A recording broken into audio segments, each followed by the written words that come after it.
மன்னனும் மாசற கற்றோனும் சீர்தூக்கில் மன்னனும் மாசற கற்றோனும் சீர்தூக்கில் மன்னனில் கற்றோன் உயர்ந்தவன். மன்னர்க்கு தம் தேசமல்லால் சிறப்பில்லை, கற்றோர்க்கு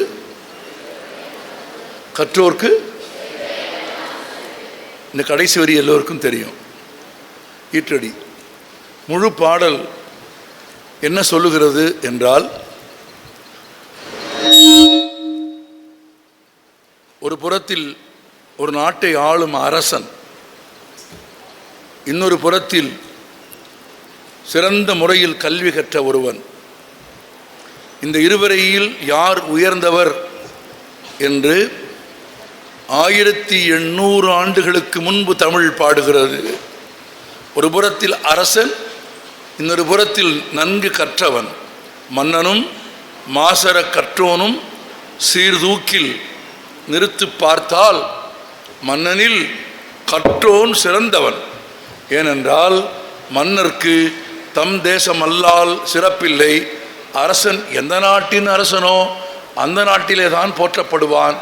வேறொரு நாட்டிற்கு போனால் அவன் பிரஜையாகி விடுவான். ஆனால் கற்றவன் எங்கு சென்றாலும் போற்றப்படுவான், புகழப்படுவான் என்பதால் மன்னர்க்கு தம் தேசமல்லால் சிறப்பில்லை, கற்றோர்க்கு சென்ற இடமெல்லாம் சிறப்பு என்று தமிழ் 1800 ஆண்டுகளுக்கு முன்பு பாடியதென்றால் இன்றைக்கு இல்லை. உலகின் பெரும்பான்மையான மொழிகள் பேசத் தொடங்குவதற்கு முன்பு, உலகின் பெரும்பான்மையான மொழிகள் பிறப்பதற்கு முன்பு கல்வியின் சிறப்பை பேசிய உலகின் தனித்த செம்மொழி எது? தமிழ். அன்பிற்குரிய குழந்தைகளே, நான் முறையாக எல்லோருக்கும் வணக்கம் சொல்ல வேண்டும் என்றுதான் நினைத்திருந்தேன். ஆனால் அதற்கு சில நிமிடங்களை வீணாக்காமல் அந்த நேரத்தையும் உங்களோடு உரையாடுவதற்கு பயன்படுத்த வேண்டும் என்று நான் விரும்புகிறேன். ஒரு சிறிய கதை, ஒரு இதிகாச கதை. அந்த கதையிலிருந்து இன்றைய நாளின் உரையை நான் தொடங்க விரும்புகிறேன்.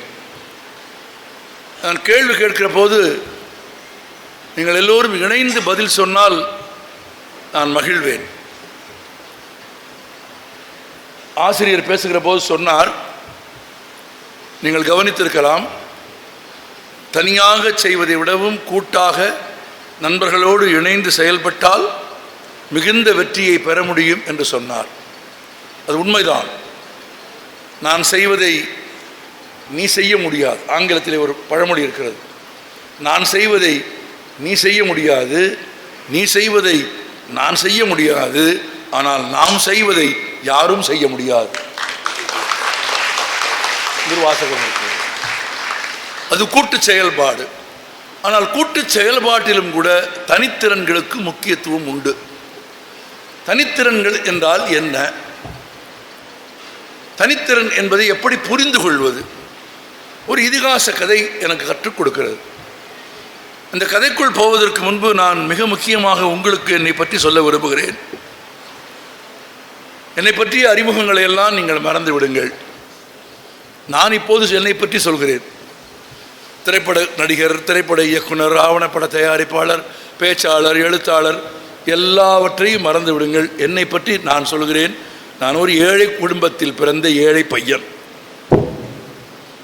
ஒரு ஏழை பள்ளிக்கூடத்தில் படித்த பையன். எங்கள் வீடு மதுரையில் 400 சதுர அடிக்கும் குறைவான ஒரு சிறிய வீடு. அந்த வீட்டை என் நண்பர்கள் பார்த்திருக்கிறார்கள்.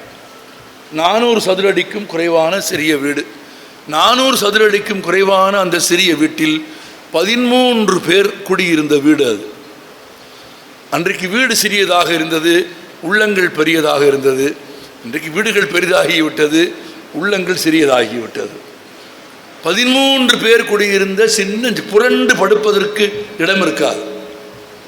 வீட்டிற்கு யாராவது விருந்தாளி வந்து விட்டால் இடமில்லாத ஒரு சிறிய வீட்டில் பிறந்து வளர்ந்த குழந்தை நான். வீட்டிற்கு யாராவது விருந்தாளிகள் வந்தால் வந்த கணத்தில் போர்வையும் படுக்கையும் தலகாணியும் பறிபோய்விடும். ஏன்? விருந்தாளிக்கு கொடுப்பதற்காக. எங்களுக்கு படுப்பதற்கு என்ன கிடைக்கும் என்று கேட்டால், அல்லது எனக்கு படுப்பதற்கு என்ன கிடைக்கும் என்று கேட்டால், பெண் குழந்தைகளை மட்டுமாவது வீட்டுக்குள்ளே படுக்க வைத்து விடுவார்கள். ஆண் குழந்தைகளை வெளியே திண்ணையிலே தான் போடுவார்கள். அப்படி வெளியே திண்ணையிலே போடுகிற போது படுப்பதற்கு என்ன கொடுப்பார்கள்? நான் ஏற்கனவே படுப்பதற்கு பயன்படுத்திய போர்வை, தலகாணி, பாயெல்லாம் விருந்தாளிக்கு போய்விடும்.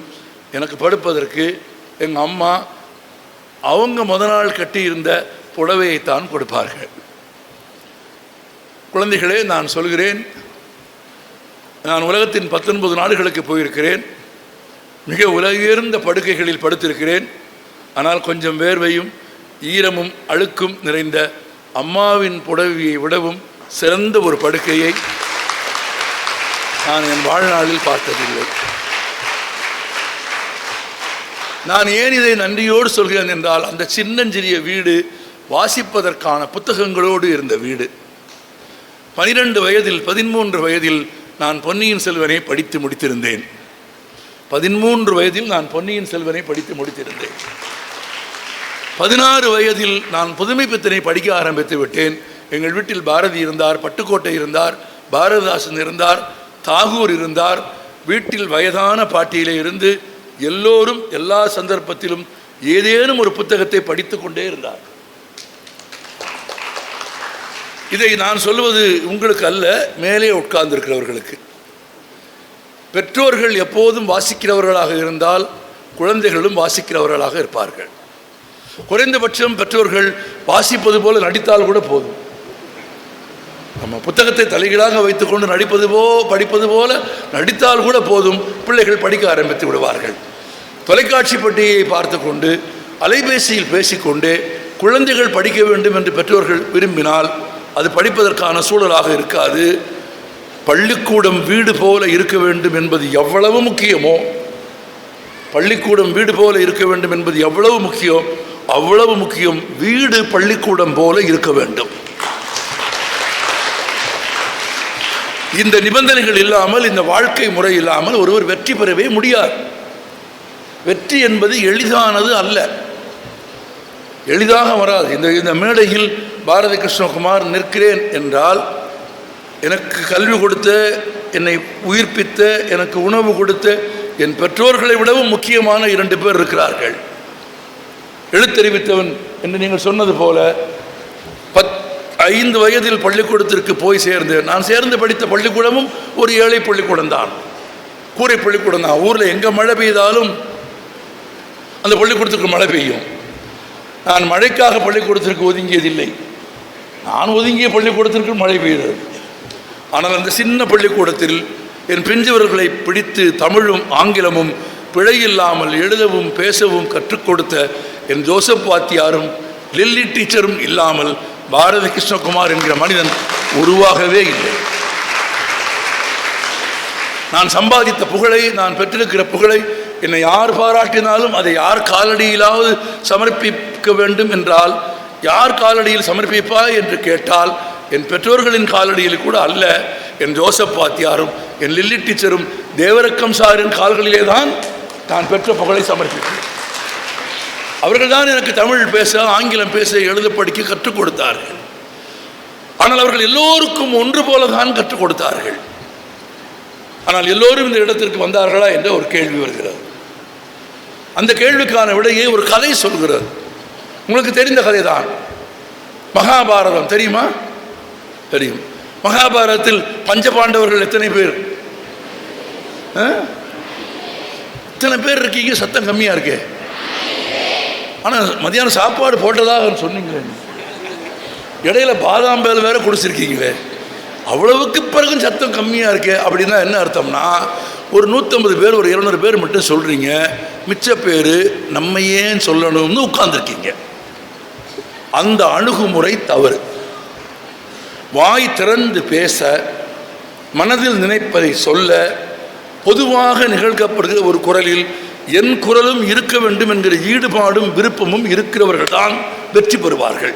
ஆமாம், அப்படி கமுக்கமா அப்படியே ஜெயிக்க மாட்டீங்க, வெற்றி பெற மாட்டீர்கள். நான் இப்போது கேட்கிறேன், பஞ்சபாண்டவர்கள் எத்தனை பேர்? நீ சாப்பாடு போட்டிங்கன்னா ஒத்துக்கிறேன். மதியானம் சாப்பிட்ருக்கீங்க. 5 பேர். கௌரவர்கள் எத்தனை பேர்? குழப்பம் ஆயிடுச்சு. இப்போ விடை 100 பேர். இப்போ சொல்லுங்க, கௌரவர்கள் எத்தனை பேர்? 100 பேர். கௌரவர்கள் 100 பேர், பாண்டவர்கள் 5 பேர், மொத்தம் எத்தனை பேர்? 105 பேர். 105 பேருக்கும் எத்தனை ஆசிரியர்? ஒரே ஆசிரியர். அவர் பெயர் துரோணர் இல்லையா? 105 பேருக்கும் ஒரே ஆசிரியர். 105 பேருக்கும் வில்வித்தையை கற்றுக் கொடுத்தது துரோணர். 105 பேருக்கும் சமமாகத்தான் அவர் கற்றுக் கொடுத்திருப்பார். ஏனென்றால் இப்போது இருப்பது போல கட்டணத்துக்கு ஏற்ற பள்ளிகள் அந்த காலத்தில் இருந்திருக்க வாய்ப்பே இல்லை. நிச்சயமாக டியூஷன் எடுக்க ஒரு வாத்தியாராக துரோணர் இருந்திருக்கவே மாட்டார். 5 மணிக்கு பிறகு வந்து படி என்ன, வகுப்பறையில் ஒழுங்காக பாடம் நடத்தாத வாத்தியார் தான் 5 மணிக்கு பிறகு பாடம் நடத்துகிறார் என்று எனக்கு தெரியும். அப்படி இல்லை, நிச்சயமாக அவர் டியூஷன் எடுத்திருக்க மாட்டார். கட்டணத்திற்கு ஏற்ப பாடம் நடத்தியிருக்க மாட்டார். 105 பேருக்கும் ஒன்றாக அவர் வில்வித்தையை கற்றுக் கொடுத்தார். ஆனால் 105 பேரிலும் வில்லில் சிறந்தவனாக யார் வந்தது? யார் வந்தது? ஏன்? ஒரே ஆசிரியர், 105 மாணவர்கள், ஒரே சிலபஸ் அதானே? ஒரே சிலபஸ் தானே? ஒரே சிலபஸ் தான், ஒரே கற்பிக்கும் முறை தான். அந்த வகுப்பில் 105 மாணவர்கள் இருந்தார்கள்.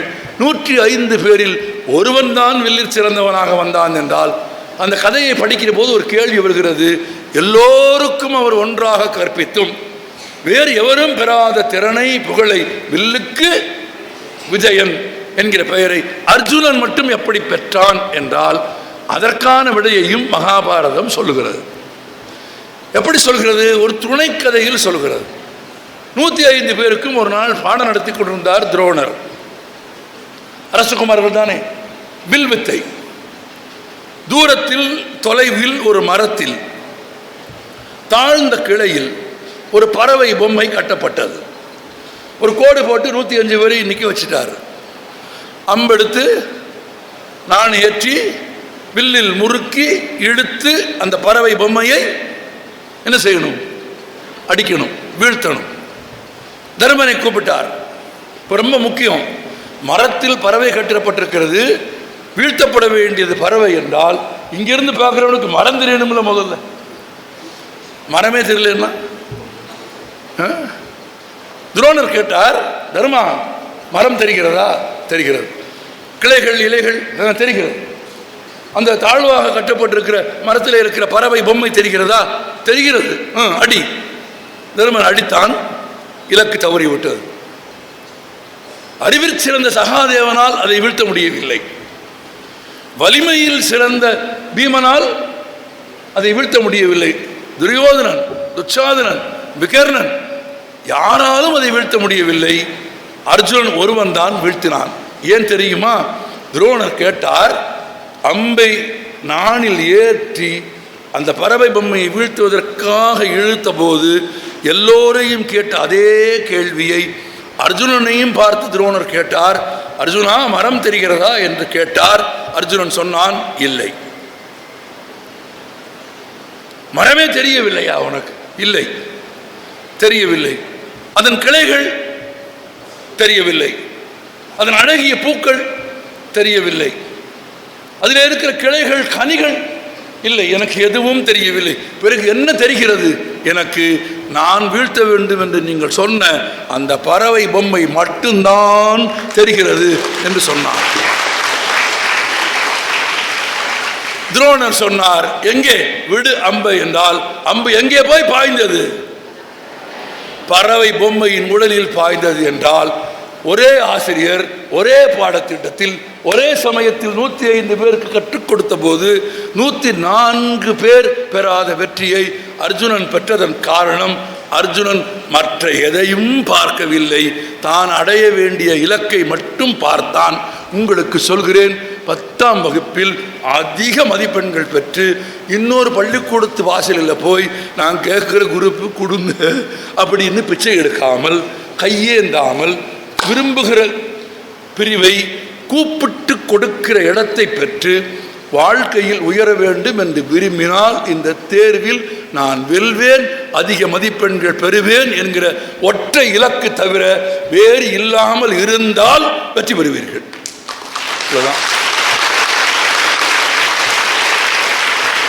ஃபோக்கஸ் தான்.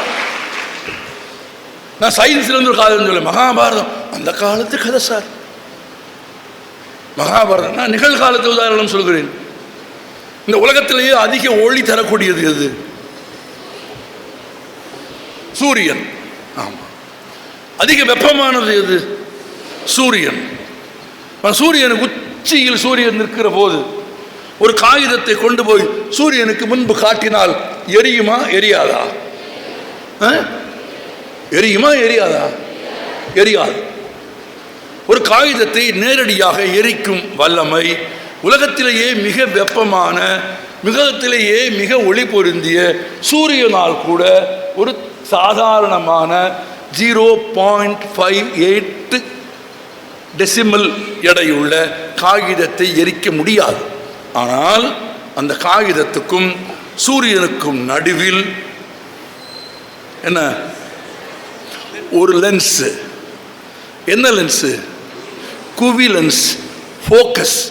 குவி லென்ஸ் ஒன்றை பிடித்தால் குவி லென்ஸின் மேற்பரப்பில் படுகிற சூரிய ஒளி அந்த ஆடியை, அந்த லென்ஸை கடந்து கீழே வருகிற போது விரிந்து போகுமா குவிந்து போகுமா?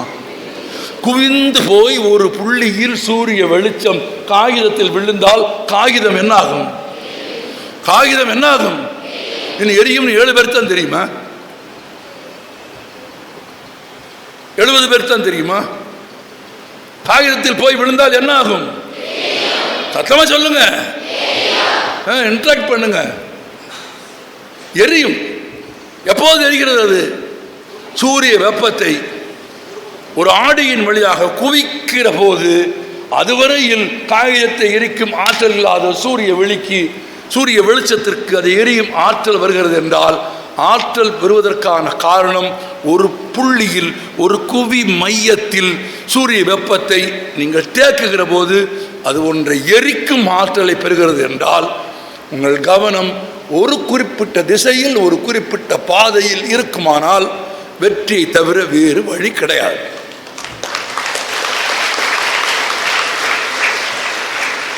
உங்கள் ஆசிரியர்கள் பாடம் நடத்தலாம்.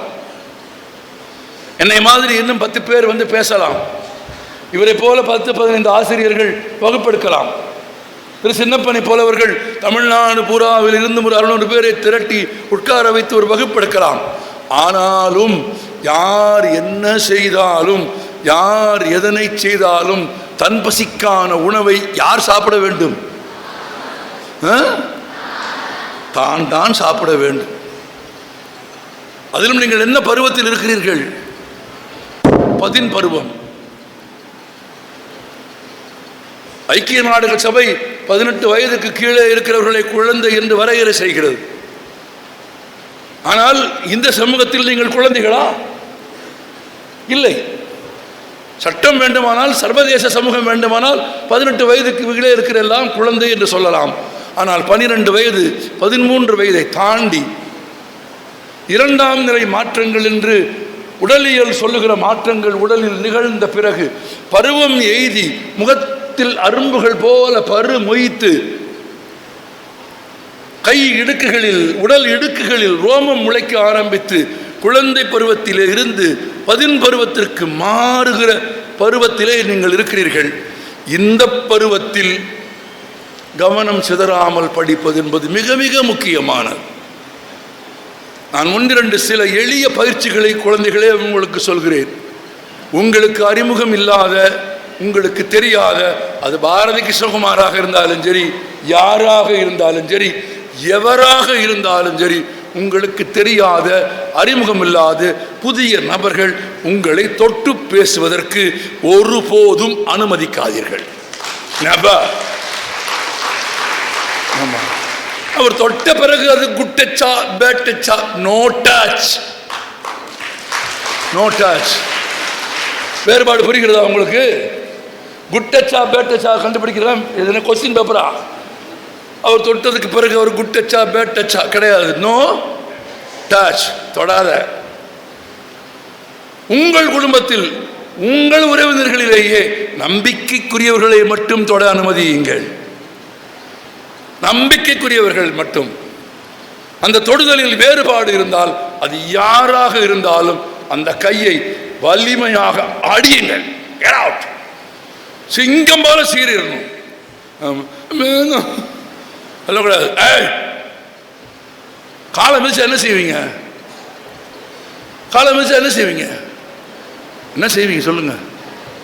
தள்ளி விடுவோம். அதை விட்டுட்டு நீங்கள் என் கால் மீது நிற்கிறீர்கள் ஐயா, அது எனக்கு ரொம்ப வலிக்கிறது ஐயா, எனவே தாங்கள் கொஞ்சம் நகர்ந்து வழியில் இருந்து என்னை காப்பாற்றுமாறு தாழ்மையுடன் கேட்டுக்கொள்கிறேன் ஐயான்னு சொல்லுவீங்களா? தள்ளியா அப்படின்னு சொல்லுவீங்களா? என்ன சொல்லுவீங்க? அந்த ஸ்பான்டேனியஸ் ரியாக்ஷன் ஒன்று வேணுமா? நான் ஏன் இதை சொல்கிறேன்? 10 பருவத்தில் இருக்கும் உங்களுக்கு இந்த பருவத்தில் நேர்படும் இடையூறுகளை நீங்களே எதிர்கொண்டு விட வேண்டும். நீங்களே சொல்லிடணும். அதை தாண்டி நான் டீச்சர் பேசும்போது சொன்னாங்க மொபைலை பற்றி. மொபைல் மட்டுமா இருக்கிறது? தொலைக்காட்சி பெட்டி இருக்கிறது. நான் சினிமாக்காரன். நான் சொல்கிறேன், நீங்கள் பின்பற்ற தகுந்த முன்மாதிரியான திறமைசாலிகள் வேறு யாரும் தமிழ் சினிமாவில், இந்திய சினிமாவில் இல்லை. இல்லவே இல்லை. சினிமாவில் திறமைசாலிகள் இல்லையா? உண்டு. மாபெரும் திறமைசாலிகள் உண்டு. அர்ப்பணிப்போடு நீங்கள் பார்க்கிற, புகழ்கிற, இசை கேட்கிற ஏ.ஆர். ரகுமான் வேறு. ஏ.ஆர். ரகுமானோடு நான் வேலை செய்திருக்கிறேன். ஏ.ஆர். ரகுமான் எப்படி வேலை செய்வார் என்று உங்களுக்கு தெரியுமா? அது தெரியாது. ஏ.ஆர். ரகுமான் பெயர் தெரியும், இசை தெரியும், பாடத் தெரியும். ஆனால் அவர் பெற்ற 2 ஆஸ்கர் விருதுகளுக்கு பின்னே இருக்கிற அவரது அர்ப்பணிப்பையும் ஃபோக்கஸையும், ஒரு பணியை எடுத்தால் அந்த பணியை நிறைவேற்றுகிற வரையில் நான் நேரடி சாட்சியாக இருந்து பார்த்திருக்கிறேன். இரவு 7 மணிக்கு இந்த அறையை விட கொஞ்சம் பெரியதான இந்த அரங்கர்கள் இல்லையா, இதை விட சற்று பெரியதான தனது ஒளிப்பதிவு கூடத்திற்குள் ரகுமான் உள்ளே நுழைகிற போது அங்கே இருக்கிற கேபிள் இருக்குல்ல, அந்த சிந்தசைசர்ஸ் கொடுக்குற கேபிள் வயர்களுடைய எண்ணிக்கை மட்டும் ஒரு 150 கிலோமீட்டர் இருக்கும். சிந்தசைசர்ஸ் ஒரு 20 இருக்கும். எந்த கேபிள் எந்த சிந்தசைசருக்கு நமக்கு கண்டுபிடிக்கவே முடியாது. ஆனால் அனாயசமாக மெதுவாக நடந்து போய் குனிஞ்சு தானே அந்த கேபிளை எடுத்து கரெக்டாக அந்தந்த சிந்தசைசரில் ஃபிக்ஸ் பண்ணிவிட்டு இரவு 7 மணிக்கு இசைக்கோர்ப்பு பணிக்கு வந்து அமர்ந்தால், குழந்தைகளே, நண்பர்களே, நான் நேரில் பார்த்திருக்கிறேன், ஒரு தேநீர் அருந்தாமல் 2 கிளாஸ் 3 கிளாஸ் தண்ணீர் தவிர வேறு எதுவும் அருந்தாமல் காலை 5 மணி வரையிலும் இசைக்கோர்ப்பு வேலையை செய்துவிட்டு 5 மணிக்கு களைப்பே இல்லாமல் எழுந்து போகிற ஏ.ஆர். ரகுமானை நான் பார்த்திருக்கிறேன். அந்த உழைப்பு தான் ரகுமானுக்கு 2 ஆஸ்கர் விருதுகளை வாங்கி தந்ததை தவிர நீங்கள் சினிமாவில் பார்க்கும் வெறும் பிம்பங்கள் அல்ல. நீங்கள் பார்க்கிற ஹீரோக்கள் அல்ல. எனக்கு தெரியும், நான் பேரெல்லாம் சொல்லி உங்கள் மனதில் இருக்க பிம்பத்தை உடைக்க விரும்பவில்லை. நம்ம இங்கிருந்து குதிக்க சொன்னால் குதிப்பதற்கு பயப்படுகிற கோழைகளைத்தான் நீங்கள் ஹீரோக்கள் என்று நம்பிக்கொண்டிருக்கிறீர்கள். குதிக்க மாட்டான். ஆமாம், நான் இப்போ சொன்ன ஸ்டைலில் வேணால் உங்களுக்கு புரியும். வந்து பார்த்துட்டு வேணாண்ணா அப்படின்ட்டு போயிடுவான். உங்களுக்கு புரிஞ்சுச்சா? இங்கேருந்து குதிக்க சரிங்க வச்சுக்கோங்க, எட்டி பார்த்துட்டு வேணாண்ணா அப்படின்னு போய் உட்காந்துருவார். குதிக்க மாட்டான். யார் குதிப்பா? ஏறக்குறைய அதே தோற்றத்தில் இருக்கிற, அவரை போலவே உணவணிந்த இன்னொரு சண்டை பயிற்சி கலைஞரைத்தான் நாங்கள் குதிக்க வைப்போம். இன்னும் கூட சொல்கிறேன், அங்கேருந்து குதிக்கிற மாதிரி சினிமாவில் சீன் பார்த்துருக்கீங்களா? நாங்கள் என்ன தெரியுமா எப்படி எடுப்போம் தெரியுமா உங்களுக்கு? நான் சொல்லிடுறேன். அவர் அப்படி ஓடி வந்து அப்படி குதிக்க மாட்டார், குதிக்கிற மாதிரி நடிப்பார். நாங்கள் அதோட கட் பண்ணிவிட்டு வெட்டிட்டு கேமராவை தூக்கிட்டு தூரமாக போயிடுவோம். இப்போ அங்கே போய் அவருக்கு பதிலாக இன்னொருத்தர் குதிப்பார். யார்? நெசமாவே அவரை போலவே தோற்றமுடைய வயதுடைய உடை அணிந்த ஒருவர் அங்கேருந்து நெசமாவே குதிப்பார். அதை அந்த பக்கம் இருந்து எடுப்போம், இந்த பக்கம் இருந்து எடுப்போம், இந்த பக்கம் இருந்து எடுப்போம், இந்த பக்கம் எடுக்க மாட்டோம். ஆமாம். இந்த 4 பக்கமும் எடுத்து கட் பண்ணி அப்படின்னு போடும்போது இப்போ ஒரு கீழே வந்துடுறாருல, இப்போ கீழே வந்து இறங்கி நிற்கணும்னா அதை தனியாக எடுப்போம். இப்போ கேமரா திரும்ப பக்கத்தில் கொண்டாந்த உடனே அவர் இதை மட்டும் தனியாக எடுப்போம். இப்போ அதையும் இதையும் வெட்டி ஊட இன்னொருத்தர் தவுனார்ல அதை சேர்த்து கட் பண்ணி எடிட் பண்ணி சேர்த்து ஸ்க்ரீனில் போட்டு ஓட்டினா நம்மால் பார்க்கணும் எவ்வளோ உயர்த்து, எப்படி குதிக்கிறான். குதிக்கல. நாங்கள் எவ்வளோ நல்லவங்கன்னு பாருங்க. நெசமாவே குதிக்கிறவனுக்கு பேரு டூப்பு. நெசமாவே குதிக்கிறவனுக்கு டூப்பு. டூப்பு மாதிரி குதிக்காம இருக்கிறவனுக்கு பேரு ஹீரோ. நான் ஏன் இதை சொல்லுவது உங்கள் பிம்பத்தை உடைப்பதற்காக அல்ல. உங்கள் 10ஆம் வகுப்பு தேர்வுக்கும் உங்கள் வாழ்க்கைக்கும் உங்கள் கல்விக்கும் அவர்கள் துணையாக வரமாட்டார்கள். நீங்கள் பின்பற்ற வேண்டியது அவர்கள் அல்ல. தொலைக்காட்சி பெட்டி அல்ல. எமிட்ட டிவி இல்லையா இருக்கு. எப்போ பார்ப்பேன்? ரொம்ப பெரிய ஆளுங்க யாராவது செத்து போயிட்டா பார்ப்பேன். ஏன்னா வெளியே எங்கேயும் போக முடியாது. ப்ரோக்ராம்லாம் கேன்சல் பண்ணிடுவாங்க. அந்த இறுதி ஒரு உலகம் எப்படி போகுதுன்னு பார்ப்பேன். டென்னிஸ் பார்ப்பேன், செஸ் பார்ப்பேன், ஃபுட்பால் பார்ப்பேன், வேர்ல்டு கப் ஃபுட்பால் பார்ப்பேன். நான் சினிமாக்காரன். நான் உட்காந்து சினிமா தொலைக்காட்சி பெட்டியில் பார்க்க மாட்டேன். நீ அப்போ வீட்டில் என்ன செய்வேன்னு கேட்டால், இந்த ஏழை பையன் அவன் வாழ்நாள் சேர்த்து வச்சது வீடு கிடையாது, கார் கிடையாது, எல்லாம் இது ஒன்றுமே கிடையாது. ஆனால் இந்த ஏழை பையனிடத்தில் 4000 புத்தகங்கள் கொண்ட ஒரு நூலகம் இருக்கிறது. அதில் போய் உட்காந்துருவேன், படிப்பேன். அதுதான் என்னை கொண்டு வந்து நிறுத்தி இருக்கிறது. வாசிக்காமல், நான் திரும்ப திரும்ப சொல்கிறேன், உங்கள் பசிக்கான உணவை நீங்கள் தான் சாப்பிட்டாக வேண்டும். நான் சொல்லுவது எதுவும் புத்திமதி கிடையாது. நன்றாக நினைவில் வைத்துக் கொள்ளுங்கள். நான் சொல்வதெல்லாம் சில வாழ்வியல் உண்மைகள். அதை தெரிந்து கொண்டு புரிந்து கொண்டு சினிமா பார்த்து, ஒரு காதல் காட்சியை பார்த்து, மொபைலில் பார்த்து மனம் சஞ்சலப்படுகிறதா? படிக்க முடியவில்லையா? படிக்கும்போது இடையூறாக இருக்கிறதா? உடல் சார்ந்த எண்ணங்கள் அதிகமாகி பாலியல் ரீதியான உணர்வு அதிகமாக இருக்கிறதா? எப்படி கடந்து போவது? நான் உங்களுக்கு எளிய உண்மை சொல்லித் தருகிறேன். எனக்கு அது நிகழ்ந்திருக்கிறது. அது நடக்கும். 10 பருவத்தில் அது உடம்பில் நடக்கும். நடக்காட்டி தான் தப்பு. அது நடக்கும். ஆனால் அதை மீறுவது எப்படி? 16 வயசில் படிக்கும்போது பேச்சு போட்டிக்கு வந்து பேசிட்டு போன ஒரு பொண்ணு முகம்தான் ஞாபகத்துக்கு வந்துட்டே இருந்துச்சு. எந்த புத்தகத்தை எடுத்தாலும் அவள் இருக்கா. தமிழ் புத்தகத்தில் மட்டும் இருந்தாலும் பரவாயில்ல. ஏன்னா அவள் தமிழ் பேச்சு போட்டிக்கு வந்தான். அவளை பார்த்தேன், எனக்கு ரொம்ப பிடிச்சி போச்சு. தமிழ் புத்தகத்தில் மட்டும் இருந்தால் பரவாயில்ல. சயின்ஸ் புக்கில் இருக்கா. கிரவுண்டுக்கு போனா கிரவுண்டில் நிற்கிறா.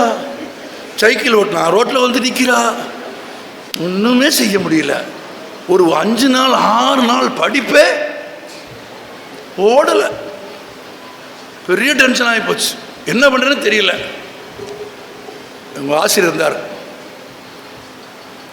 கண்டுபிடிச்சிட்டார். என்ன ஒரு 4 நாள் ஒரு மாதிரி தெரியலையே, என்ன உனக்கு அப்படின்னு. ஒன்றும் இல்லை. இல்லையே, உனக்கு என்னமோ பிரச்சனை, கண்ணெல்லாம் சிவந்து போய் கிடக்கு, என்ன அப்படின்னார். சொல்லிட்டேன். அவர் ரொம்ப நெருக்கமாக கேட்கவும் சொல்லிட்டேன்.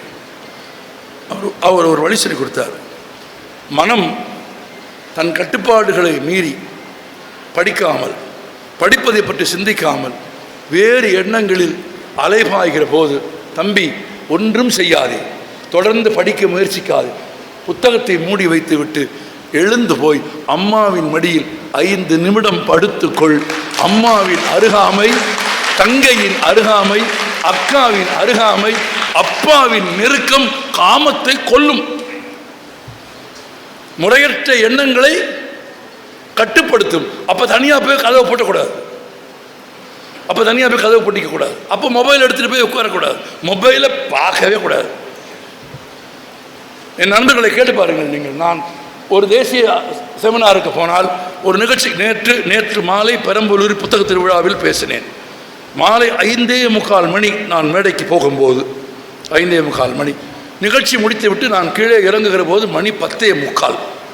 5 மணி நேரமும் என் அலைபேசி என்னிடத்தில் இல்லை. நான் பார்க்க மாட்டேன், தொடமாட்டேன். இந்த மேடைக்கு வந்திருக்கேன், என்னோட ஃபோன் கிடையாது, கொண்டு வரவே மாட்டேன். என்னை பொறுத்தவரையில் mobile is an instrument for communication. அது தகவல் தொடர்புக்கான ஒரு கருவிதானே தவிர அது உரையாடுவதற்கான ஒரு கருவி அல்ல. It is an instrument for communication, not for conversation. Not for conversation. சும்மா அப்புறம் சாப்பிட்டியா, தின்னிட்டியா, குளிச்சிட்டியா, கழுவிட்டியா, என்ன இருக்குது, என்ன குழம்பு வச்சுருக்க, பஸ்ஸில் போனால் சில பேர் பக்கத்தில் அரை மணி நேரம் உட்காந்துருந்தானே. ரமேஷ் பள்ளிக்கூடத்துக்கு போயிட்டான்னா, இப்போ மகன் பேர் ரமேஷ், அவன் படிக்கிறான். வாழ்க்கை வரலாறையே நீங்கள் எழுதிடலாம் அரை மணி நேரத்தில். வாழ்ந்த வாழ்க்கையும் அவ்வளவுதான் இருக்கும். ஊருக்கே கேட்குற மாதிரி பேசுகிறான். இன்னும் சில பேர் இருக்காங்க, உங்களுக்கே தெரியும், பேசுகிறாங்களா இல்லையானே தெரியல. என்ன அதுக்கு சரி, மொபைல் ஃபோனை யார் கண்டுபிடிச்சா? ஜாப்பனீஸ். இன்னைக்கு வேர்ல்டு மார்க்கெட்லேயே அதிக தொலைபேசிகளை விற்கும் சந்தை யாருக்கு சொந்தமானது? ஜப்பானியர்களுக்கு சொந்தமானது. என் ஜப்பான் பயணத்தில் நான் கண்டறிந்த உண்மை, பொது இடங்களில் டோக்கியோவில் அதிகாலை 8:30 மணிக்கு 2.5 லட்சம் ஜப்பானியர்கள் கடந்து போகும் டோக்கியோ பொது மின்சார ரயில் நிலையத்தில் மெட்ரோ ஸ்டேஷனில் அலைபேசியில் பேசிக்கொண்டு போகும் ஒரு ஜப்பானியரை நீங்கள் பார்க்கவே முடியாது. பேச மாட்டாங்க. It's a public nuisance. பொது இடங்களில் அலைபேசியை பயன்படுத்துவது. இன்னும் 16 வயதில் பள்ளிக்கூடத்தில் படிக்கிற ஒருவருக்கு அலைபேசியே அவசியமற்றது. கல்விக்கு தேவை. ஆன்லைன் மீட்டிங்கா, ஒரு ஆன்லைன் கொஸ்டின் பேப்பர் எழுதணுமா, தேவை கருதி தான் நீங்கள் அலைபேசியோடு சினிமாவோடு இருக்க வேண்டும்.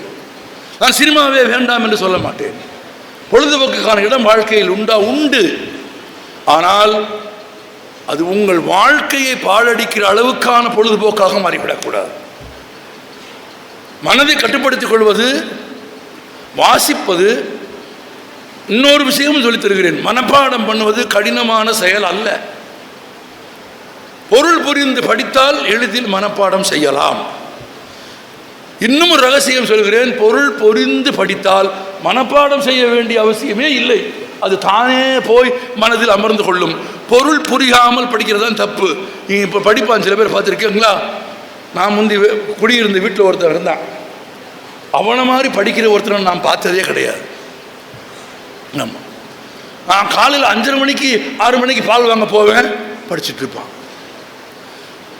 8:30 மணி 9 மணிக்கு வருவேன், படிச்சுட்டு இருப்பான். சாயங்காலம் வருவேன், படிச்சுட்டு இருப்பான். நைட்டு வருவேன், படிச்சுட்டு இருப்பான். எனக்கு அவன் மேலே காதலே வந்துருச்சு. ஆமாம், எனக்கு வெக்கமாக கூட போயிடுச்சு.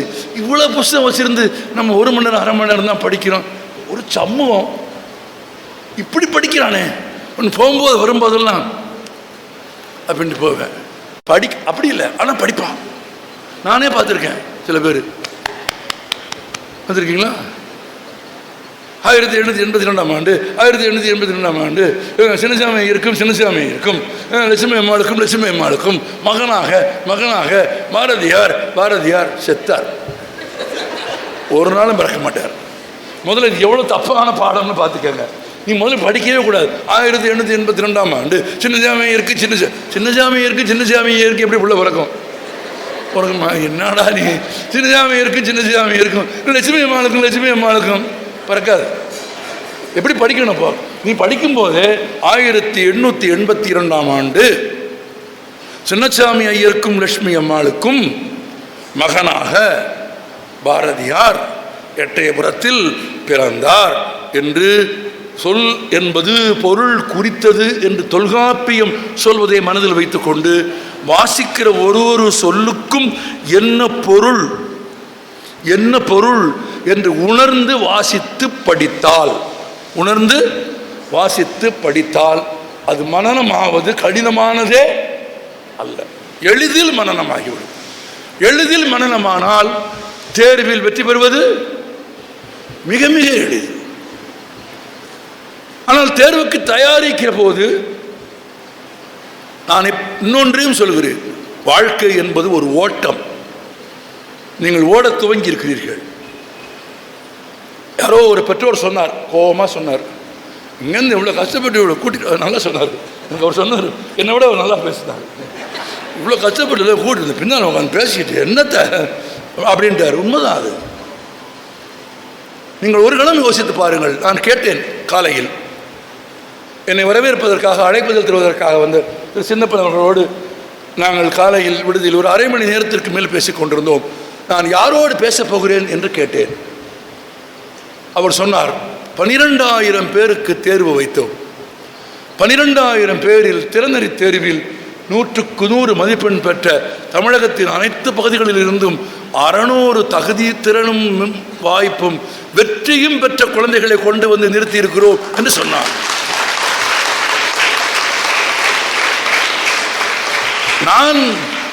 நான் உங்களோடு பேசுவது எனக்கு பெருமைக்குரியது என்பதை விடவும் இந்த காலச்சூழலில் 12,000 பேரில் தேர்வு எழுதி வெற்றி பெற்று வந்த 600 பேர் ஆன உங்களோடு பேசுவது எனக்கு பெருமை அளிக்கிறது என்று நான் நேரடியாக சொல்கிறேன்.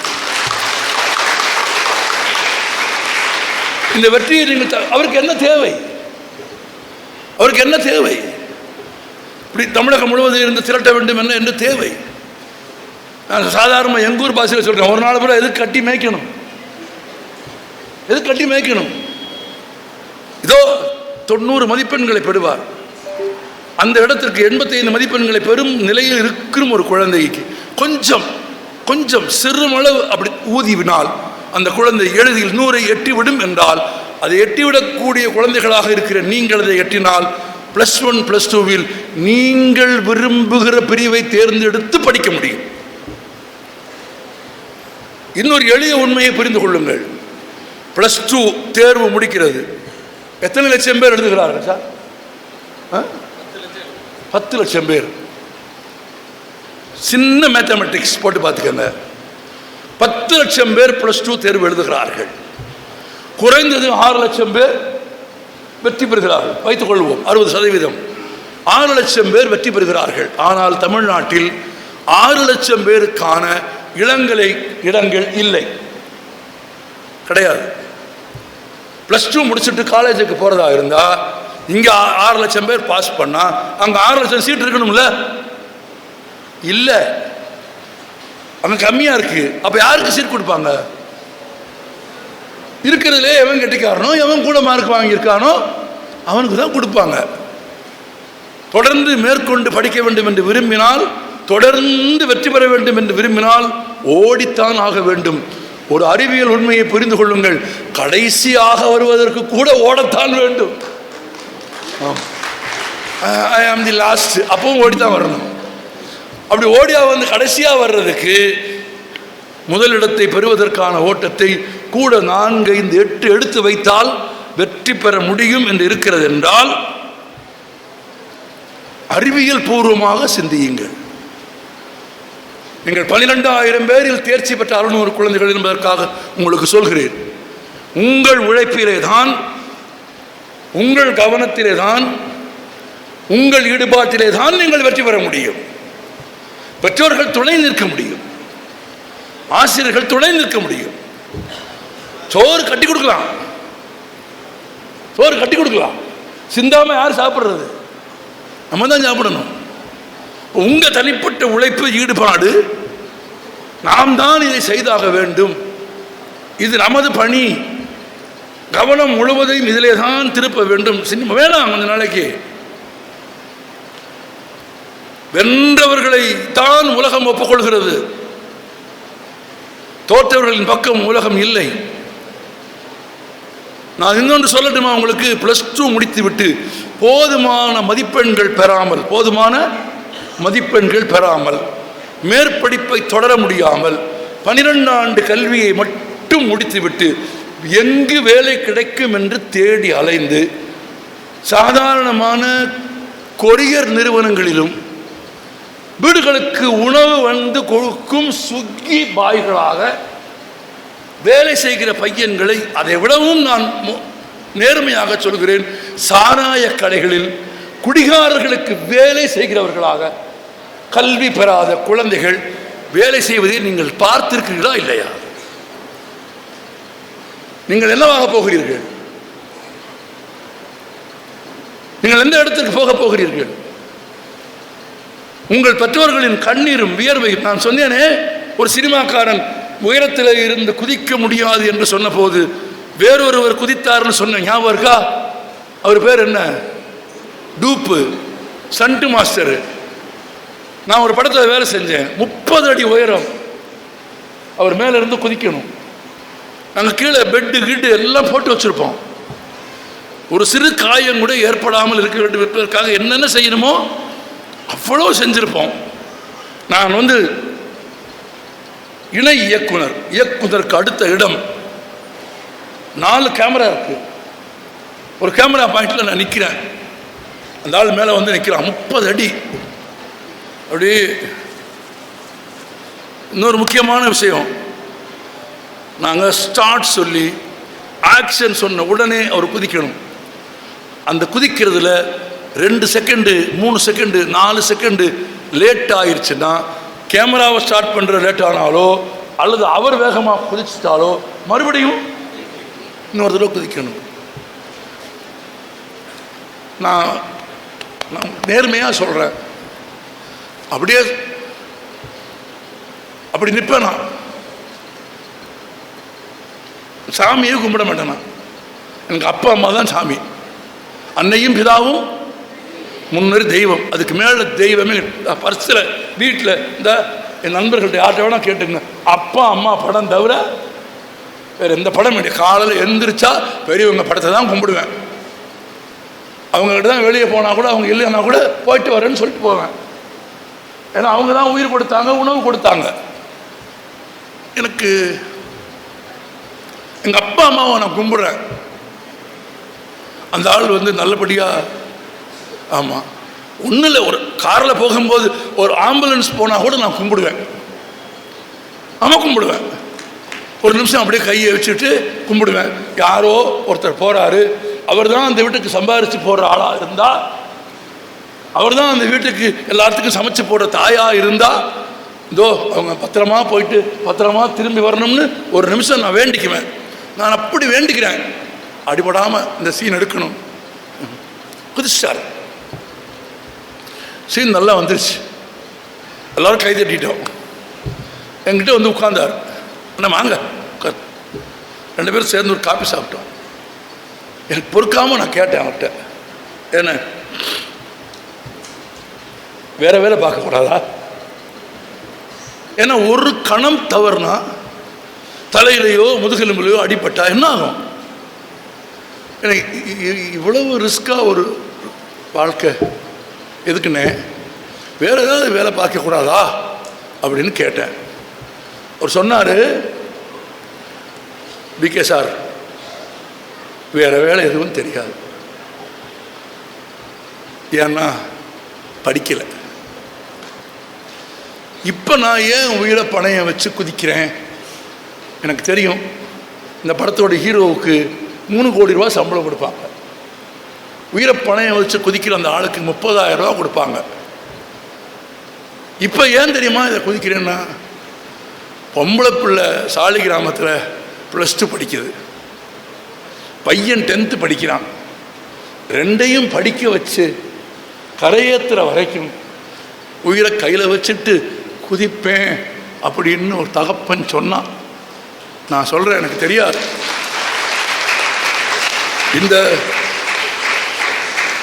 இந்த சிறிய கூட்டத்தில் உங்களில் யார், எந்த தந்தை என்ன செய்து எப்படி உயிர் கொடுத்து உங்களை வாழ வைக்கிறாரோ எனக்கு தெரியாது.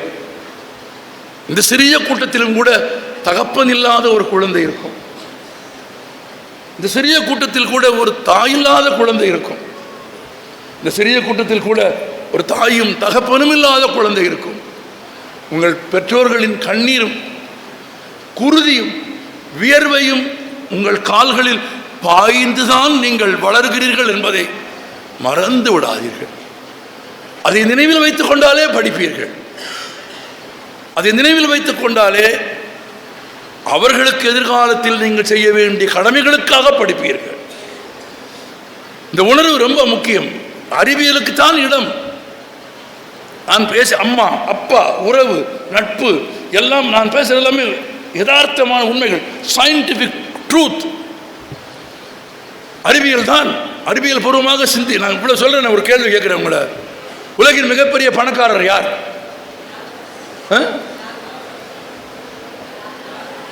சத்தமா சொல்லுங்க. Elon Musk. பில் கேட்ஸை தாண்டி இப்போது உலகின் மிகப்பெரிய பணக்காரர் எலான் மாஸ்க். சரி, நான் இப்போ உங்களுக்கு கேட்கிறேன், செல்வத்தின் கடவுள் யாரு? காப்பாற்றுவாருன்னு எதுக்கு நின்று இப்படி ஹைவேஸ்ல பாருங்க, நாய் பார்க்குது, நின்று ரெண்டு பக்கம் என்ன பஸ் வருது வண்டி வருதுன்னு பார்த்துட்டு தான் போகுது. ஏன் பார்க்குற? சயின்ஸு. அப்போ கடவுள் இல்லை என்று நான் இல்லை. உங்கள் நம்பிக்கை வேறு, உங்கள் நம்பிக்கை வேறு. உங்கள் நம்பிக்கையை நான் குறைக்க விரும்பவில்லை. கோயிலுக்கு போகிறீங்களா போங்க, கும்பிட்றீங்களா கும்பிடுங்க, முக்கி போடுறீங்களா போடுங்க, குட்டுக்கு போட்டுங்களா போட்டுக்குங்க, என்ன வேணால் பண்ணிக்கோங்க. ஆனால் படிங்க. உங்கள் படிப்புக்கு அதுக்கும் சம்பந்தம் இல்லை. 10th ஸ்டாண்டர்ட் கொஸ்டின் பேப்பர் என்னன்னு எந்த பிள்ளையா இருக்குன்னு தெரியாது, தெரியுமா? கோயிலுக்கு போகிறதுக்கு முன்னால் அவருக்கு தெரியுமா? தெரியாது. அவருக்கு முன்கூட்டி தெரிஞ்சா அது இல்லீகல். அவருக்கு முன்கூட்டியே தெரிஞ்சா கொஸ்டின் பேப்பர் அவருக்கு தெரிஞ்சா கொஸ்டின் பேப்பர் அவுட் பண்ண பாவம் யாருக்கு போயிடும்? பிள்ளையாருக்கு போயிடும். ஒரு ஜென் கதை இருக்குது, உலக புகழ்பெற்ற கதை. வாழ்க்கையை அறிவியல் பூர்வமாக புணர்ந்துவதற்கு சொல்லிக் கொடுத்த ஒரு கதை அது. ஒரு துறவி காட்டுக்குள்ளே போனான், தனியாக போயிட்டான். ஆனால் எதுக்கு ஒரு சிங்கம் வந்துருச்சு. சிங்கத்துக்கு நல்ல பசி. துறவியை வந்தவுடனே துறவியை விரட்டி வந்துச்சு. துறவி பார்த்தான், சிங்கம் எதிர்த்தாப்புல ஓடி வருது. சுற்றி முற்றி பார்த்தா எங்கேயும் பார்த்தா மரம் இல்லை, கையில் கத்தி இல்லை. அவன் ஒன்றும் தமிழ் சினிமா கதாநாயகன் இல்லை. அவன் அடித்து வீழ்த்திட்டு அப்புறம் போய் ஒரு டூயட் சாங் பாடுறதுக்கு என்ன பண்ணுறேன்னு தெரியலை. சாக போகிறோன்னு தெரிஞ்சிருச்சு. துறவி முடிவெடுத்தான், சாக போகிறோம், சாகிறதுக்கு முன்னால் கடவுளை பிரார்த்தனை பண்ணுவோம், சும்மா பண்ண வேணாம். அப்படியே மண்டி போட்டான், ரெண்டு கண்ணையும் மூடுனான். இறைவா இறைவா இறைவா என்னை காப்பாற்றுன்னு மனமுருக வேண்டாம். சும்மாலாம் கிடையாது. சும்மா நம்மளால் இப்போ டம்மியாக கும்பிடுவான், பார்த்துருக்கீங்களா? ஆமாம், இப்படி போகும்போது அப்படின்ட்டு போவான். அது என்னன்னு தெரியாது, தந்தி அடிப்பான் பிள்ளையார பார்த்து. சில பேர் செருப்பை கழட்டிட்டு கும்பிடுன்னு போவான், பார்த்துருங்க. சில பேர் செருப்பை கழட்டிட்டு செருப்பை பார்த்துக்கிட்டே கும்பிடுவான், பார்த்துருக்கீங்க? அதை யாராவது போச்சு வாங்கின்னு. இன்னும் கெட்டிக்காரன்லாம் இருக்கான், செருப்பை கழட்டிட்டு செருப்பு மேலே ஏறி நின்றுக்குவான். எப்படி திருடுவேன்? ஏன்னா பிள்ளையார் காப்பாற்ற மாட்டாருன்னு தெரியும். ஆமாம், இவ்வளவு நடக்குதுல்ல. துறவி பார்த்தான், அப்படிலாம் இல்லை, நிஜமாவே கும்பிட்டான், மனமுறையை கும்பிட்டான். இறைவா என்னை சிங்கத்திடமிருந்து காப்பாற்று காப்பாற்று காப்பாற்றுனா. ஒரு நிமிஷம் ஆச்சு, 2 நிமிஷம் ஆச்சு, 5 நிமிஷம் ஆச்சு, சிங்கத்தை காணோம்.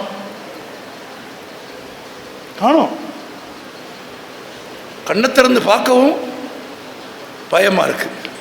அப்படியே ரொம்ப நேரம் உட்காந்துருக்கவும் முடியாது. என்னாச்சு?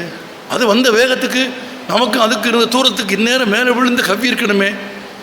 மெதுவாக அப்படி பார்த்தான், காணோம். சுற்றி முற்றி பார்த்தான், எங்கேயும் பார்த்தான், காணோம். நெசமாவே காணோம். இறைவா உனக்கு நன்றி, என்னை கொல்ல வந்த சிங்கத்தை காணாமல் செய்தாயே, உனக்கு நன்றி. என்ன குனுங்க. சிங்கம் பக்கத்தில் படுத்துருந்துச்சு. என்ன பண்ணுதுன்னு பார்த்தான், அது பிரேயர் பண்ணிருந்தது. எது? சிங்கம். துறவி சொன்னான், இறைவா நீ மகத்தானவன், என்னை கொல்ல வந்த சிங்கத்தின் மனதை மாற்றியது மட்டும் அல்ல, மனிதர்களைப் போல் அதை பிரார்த்தனை செய்ய வைத்தாயே, இறைவா உனக்கு நன்றி. நான் சிங்கம் சொல்லுச்சு, மெதுவாக பிரார்த்தனை செய், என் பிரார்த்தனைக்கு இடையூறு செய்யாதே அப்படின்னுச்சு. அம்மா இவன் துறவி கேட்டான், நண்பா நீ என்ன பிரார்த்தனை செய்கிறாய்? சிங்கம் சொன்னது, உன்னை எனக்கு உணவாக தந்த கடவுளுக்கு நன்றி சொல்லிக் கொண்டிருக்கிறேன்.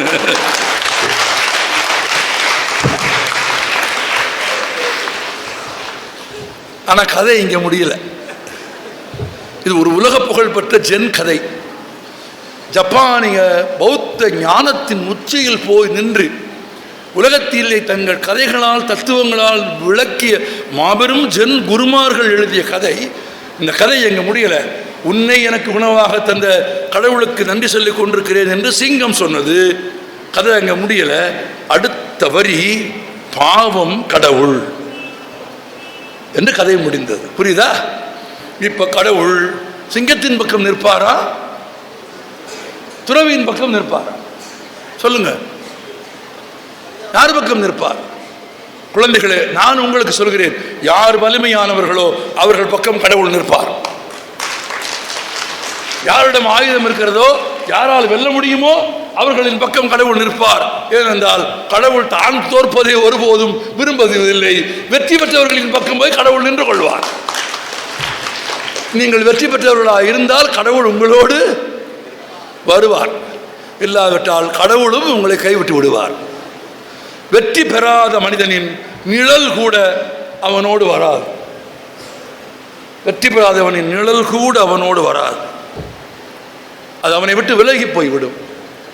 இன்றைக்கு இல்லை, வாழ்நாளின் இறுதி வரையில் ஏதோ 10th பாஸ் பண்றதுக்காக இல்லை. இது this meeting is not for that purpose.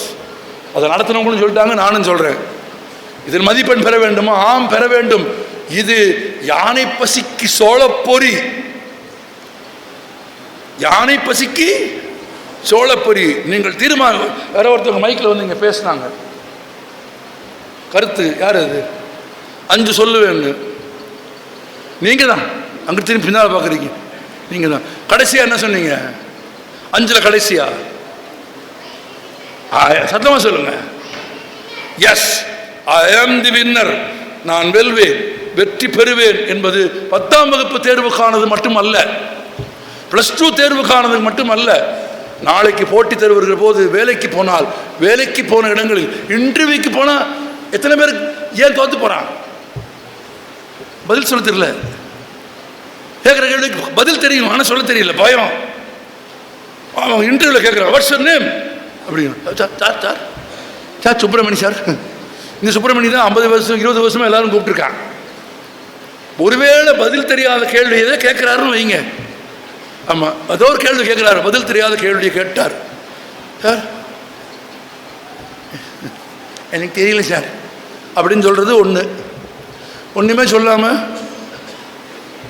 அவன் போன்னு சொல்கிற வரைக்கும் முடிச்சுக்கிட்டு உட்கார்ந்துருக்கிறது 2. இன்னொரு மெத்தட் இருக்குது, நான் சொல்கிறேன். I am sorry sir, I am not aware of the answer of the question you have asked for, sir. Give me an opportunity, sir. I will go, sir. I will learn, sir. Come back and tell you, sir. அப்படின்னு சொல்லி பாருங்க. அவன் என்ன சொல்லுவான்? பாராட்டுவான். விடை தெரியவில்லை என்றாலும் கூட, தெரியவில்லை என்ற விடையை கூட தெளிவோடும் தீர்க்கமாகவும் அச்சமில்லாமலும் குழப்பமில்லாமலும் சொல்ல பழகி கொள்வதற்கு நீங்கள் கற்றுக்கொள்ள வேண்டும். இதுக்கு மட்டும் இல்லை. நான் துவக்கத்தில் கேட்டேனே, உலகத்திலேயே அதிக ஒளி தருவது எது? சொல்லுங்க. சூரியன். எத்தனை மணி நேரம் கொடுக்கும்? எத்தனை மணி நேரம் கொடுக்கும்? காலை 6 மணிக்கு துவங்கி மாலை 6 மணி வரை தான் கொடுக்கும். அதற்கு பிறகு என்ன ஆகும்? சூரியன் விலகின் வேறொரு பகுதிக்கு என்ன செய்யும்? போயிருமா போகாதா? போயிடும். அப்படியானால் 24 மணி நேரமும் சூரியனால் ஒளி கொடுக்க முடியுமா? முடியாது. உலகத்திலேயே ஒளி பொருந்தியது என்று கருதப்படுகிற சூரியனே கூட 12 மணி நேரம்தான் வெளிச்சம் கொடுக்கும். பிறகு உலகின் வேறொரு பகுதிக்கு போய்விடும். ஏற்றி வைத்த ஒரு மெழுகுவர்த்தி 3 மணி நேரம்தான் ஒளி கொடுக்கும். பிறகு அணைந்துவிடும். உரசுகிற ஒரு தீக்குச்சி சில நொடிகள் தான் வெளிச்சம் தரும், பிறகு அணைந்து விடும். ஆனால் கற்ற கல்வி சூரியனை விட, மெழுகுவர்த்தியை விட, தீக்குச்சியை விட, எதனை விடவும் வாழ்வின் இறுதி வரை ஒளி தரும், வழி தரும்.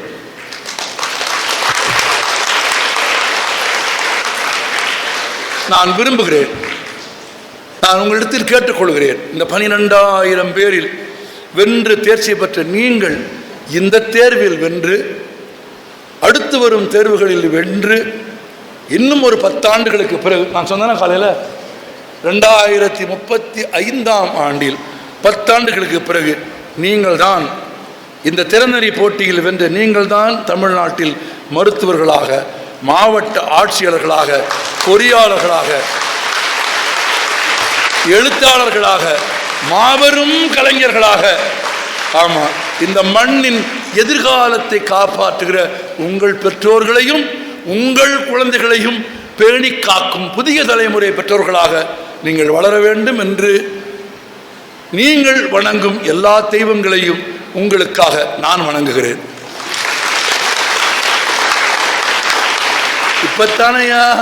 இப்பத்தானையா சொன்ன சாமி கும்பிட மாட்டேன்னு.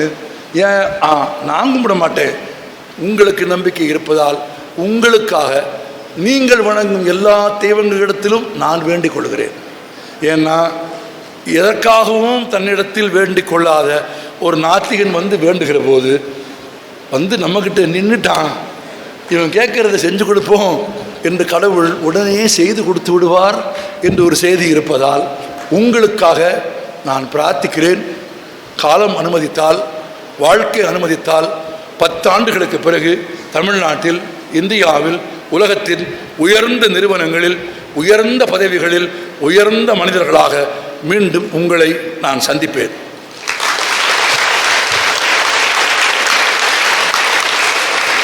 நாம் சந்திப்போம். சின்னப்பனும் நானும் சேர்ந்து வந்து சந்தித்தாலும் சந்திப்போம். மீண்டும் சந்திப்போம்.